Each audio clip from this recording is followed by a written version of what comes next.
understand what God's will is for our life.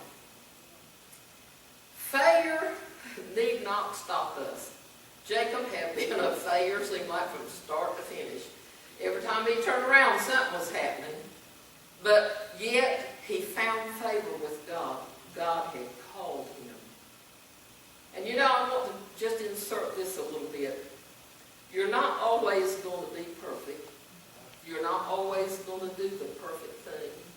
You're not always going to please God in everything you say and everything you do. But you can keep pushing. You can keep striving to enter in. You can take the lessons that you've learned from yesterday and use them for tomorrow. And say, God, I made that mistake, but I won't make that mistake again.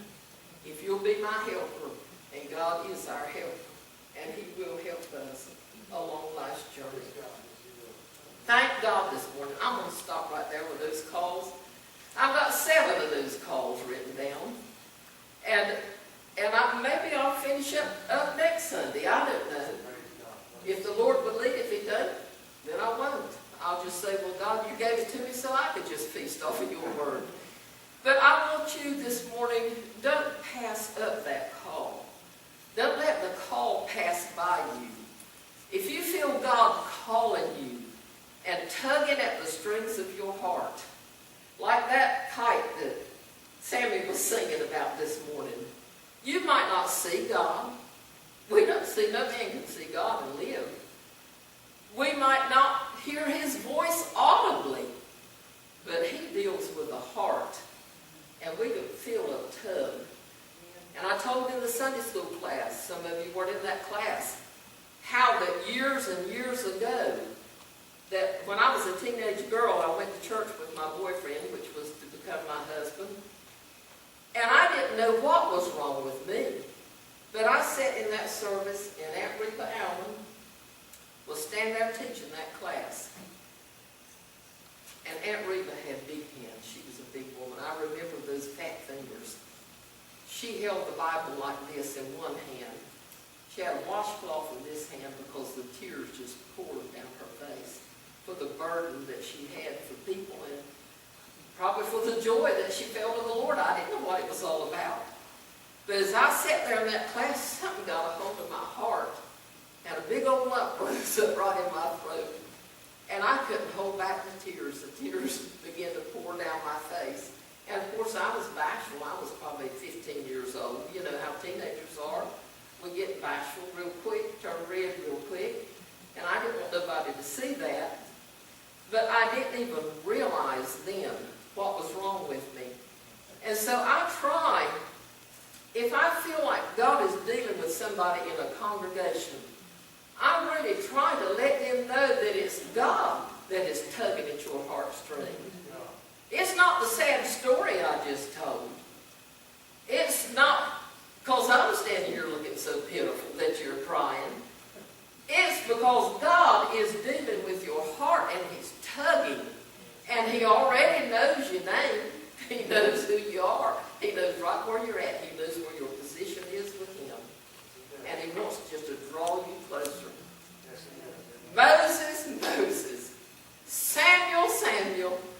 Jacob, Jacob. Karen, Karen. Pat, Pat. Sharon, Sharon. Karen, Karen. God knows us all by our names. Wendy, the school teacher. He knows you by name. Just, you know your students. She told this morning how that her students were her family in that classroom. We're part of the family of God, and he knows every one of us, and he knows what we need this morning. I'm so glad he knows what I need. I'm so glad he knows what you need. He knows what this church needs. Help me pray. Help me pray this morning. God bless you. God bless every one of you. Don't turn down that call. I've seen it happen so often in lives when people choose the wrong path. They work so hard and they labor in this world. Some make it, some don't. But the riches won't bring us peace of mind. Sometimes people labor so hard for the things of the world, and it's like putting their money in a bag that's got holes in it, it just falls through. But I'll tell you, if you're putting your treasures up in heaven, thieves can't get there, the moth can't get to it, the rust won't corrupt it. It's in a safe place. And there's a place to lay it up, and that's in heaven. And I want to go, and I want to see every one of you there. Is there anybody here this morning that you feel a tug at your heart? Whether it's to be saved, whether it's to be drawn closer to the Lord, or whether it's a task that you feel like God's calling you into, and you want to answer the call, I want you to stand to your feet. Anyone? Do you want to get closer? Yes. Yes, everybody wants to get closer to the Lord, I believe.